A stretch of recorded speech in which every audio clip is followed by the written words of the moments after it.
خطبہ مسنونہ کے بعد میں نے آپ حضرات کے سامنے قرآن مجید سورہ مجادلہ کی ایک آیت کریمہ کا ٹکڑا تلاوت کیا۔ اس آیت کریمہ میں اللہ رب العالمین نے اہل علم کے مقام اور ان کے مرتبے کا تذکرہ کیا، ان کے درجات کی بلندی کا ذکر اللہ رب العالمین نے کیا۔ اللہ رب العالمین نے فرمایا یرفع اللہ الذین آمنوا منکم والذین اوتوا العلم درجات۔ اللہ رب العالمین مومنوں کے اور مومنوں میں سے جو اہل علم ہیں، جنہیں علم دیا گیا، علم کی برکت سے اللہ تعالیٰ ان کے درجات کو بلند کرتا ہے۔ واللہ بما تعملون خبیر، اور تم جو بھی عمل کرتے ہو اللہ رب العالمین اس سے باخبر ہے۔ تمہارا کوئی بھی عمل اللہ رب العالمین سے مخفی اور پوشیدہ نہیں ہے۔ یہاں پر دیکھیے، پہلے اللہ رب العالمین نے اہل ایمان کا تذکرہ کیا، اور اہل ایمان میں سے خصوصیت کے ساتھ ان لوگوں کا تذکرہ کیا جو علم والے ہیں، جو اہل علم ہیں، ان کا تذکرہ اللہ رب العالمین نے کیا کہ اللہ تعالیٰ حصول علم کی وجہ سے، علم حاصل کرنے کی وجہ سے اہل علم کے مقام اور مرتبے کو اللہ تعالیٰ بلند کرتا ہے۔ تو اس آیت کریمہ کے ذریعے سے یہ بات معلوم ہوئی کہ اللہ رب العالمین کے نزدیک اہل علم کا مقام بہت ہی بلند ہے، اور اللہ رب العالمین نے سماج اور معاشرے میں بھی علماء کے مقام اور مرتبے کو بلند سے بلند ترین قرار دیا۔ علماء کا مقام، علماء کا مرتبہ، علماء کا احترام، علماء کی عزت، یہ بہت اہم ضرورت ہے۔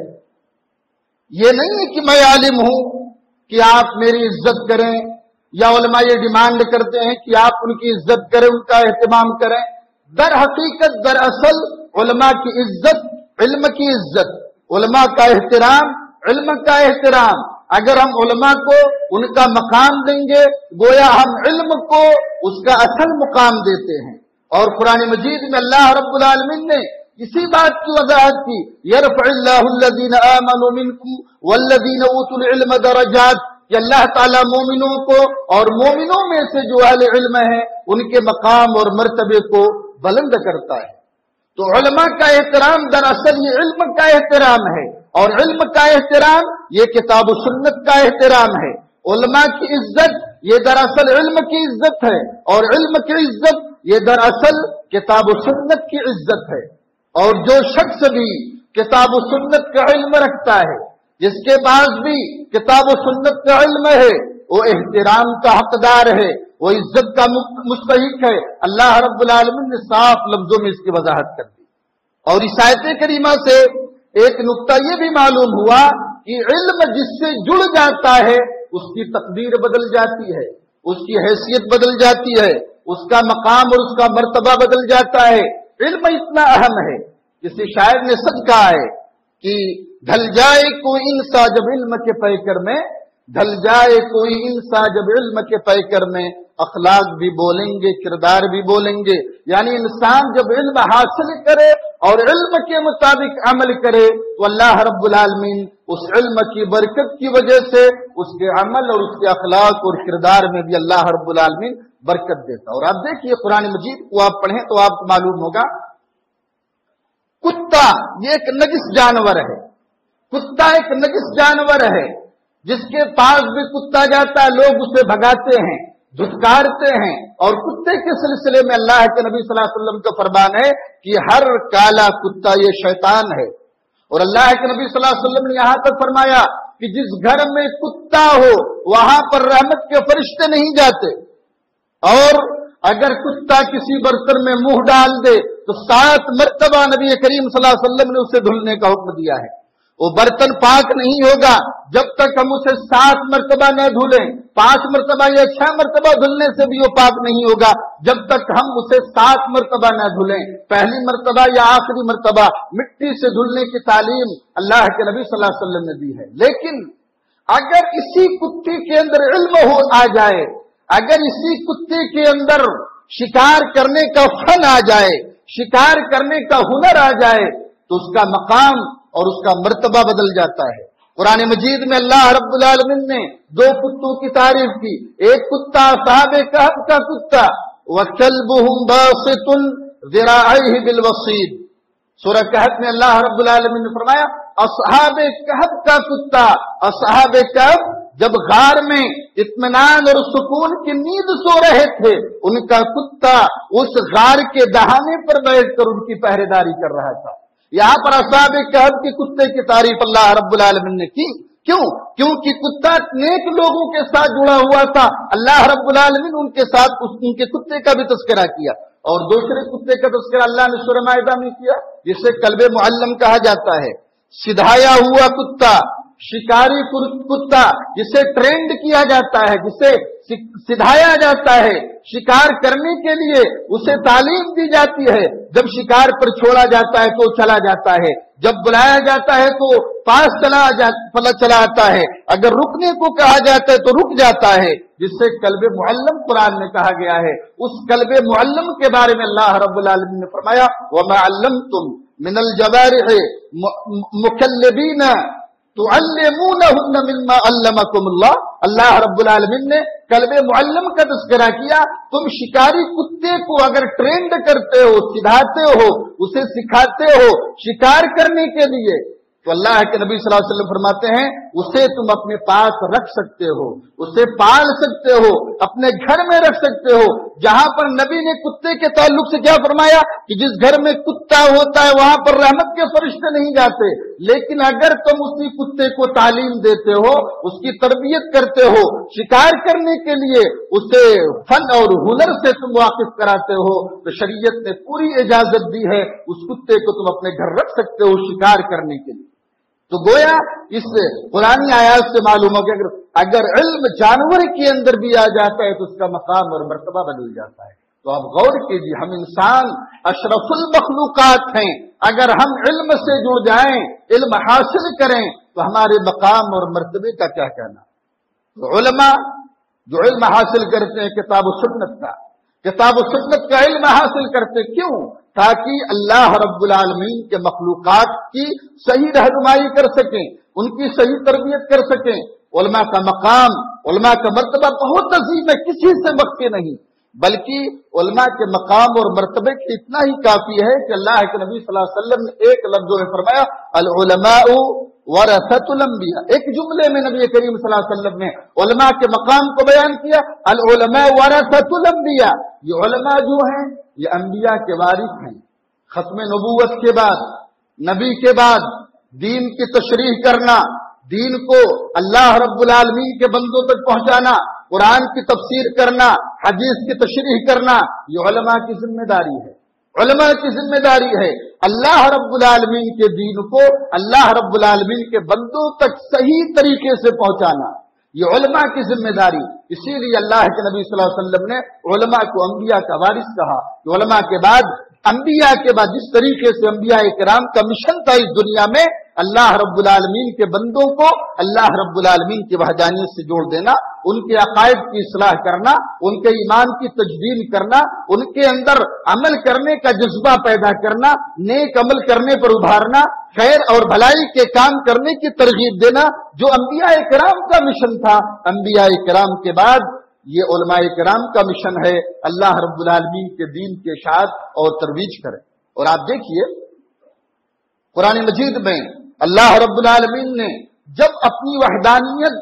پر کسی کو گواہ بنانا چاہا تو سب سے پہلے اللہ رب العالمین نے اپنی وحدانیت پر اپنی ذات کو گواہ بنایا، اور اپنی ذات کے بعد اللہ رب العالمین نے فرشتوں کو گواہ بنایا، اور انسانوں میں سے اللہ رب العالمین نے علماء کرام کو منتخب کیا۔ شہد اللہ انہ لا الہ الا هو والملائکۃ وأولو العلم قائما بالقسط لا الہ الا هو العزیز الحکیم۔ اللہ رب العالمین نے فرمایا کہ اللہ رب العالمین اس بات کی گواہی دیتا ہے کہ اللہ کے علاوہ کوئی معبود نہیں، فرشتے اس بات کی گواہی دیتے ہیں اللہ رب العالمین کے علاوہ کوئی معبود نہیں، وَأُولُو الْعِلْمِ، اور علم والے علماء اس بات کی گواہی دیتے ہیں کہ اللہ رب العالمین کے علاوہ کوئی معبود نہیں، عبادت کے لائق اللہ کے علاوہ کوئی نہیں، وہی انصاف پر قائم ہے۔ اللہ رب العالمین کا ہر فیصلہ انصاف پر مبنی ہوتا ہے، اور وہی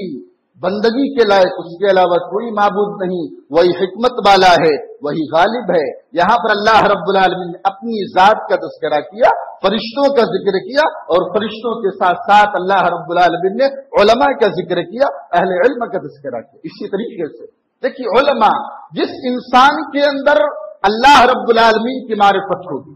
اللہ رب العالمین کی معرفت ہوگی، نبی کی معرفت ہوگی، دین کی معرفت ہوگی، اللہ رب العالمین کی ذات کو جانے گا، پہچانے گا، نبی کی ذات کو جانے گا، پہچانے گا، اور دین کے بارے میں جانے گا،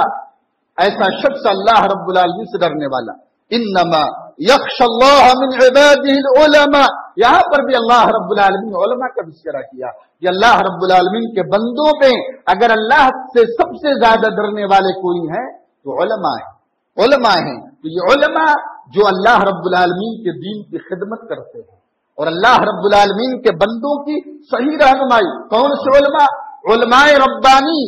جو اللہ رب العالمین کے دین کو صحیح طریقے سے اللہ رب العالمین کے سامنے، اللہ رب العالمین کے بندوں کے سامنے پیش کرتے ہیں، بلا کسی تبدیلی کے، بلا کسی ترمیم کے، اپنی طرف سے اس کے اندر کچھ رد و بدل نہیں کرتے، اپنی طرف سے اس کے اندر کچھ اضافہ نہیں کرتے، کمی نہیں کرتے، بلا کسی افراط و تفریط کے، بلا کسی تنقیص اور تقصیر کے اللہ رب العالمین کے بندوں تک اللہ رب العالمین کا صحیح دین پہنچاتے ہیں۔ ایسے علماء کے بارے میں اللہ رب العالمین نے فرمایا یہ علماء سب سے زیادہ اللہ رب العالمین سے ڈرنے والے ہیں۔ اور موجودہ دور میں ہر عالم، ہر تقریر کرنے والے کو عالم سمجھ لیتے ہیں۔ ہر تقریر کرنے والا عالم نہیں ہوتا۔ عالم کون ہوتا ہے؟ عالم وہ ہوتا ہے جس کے علم سے پہلے اس کا عمل بولتا ہو،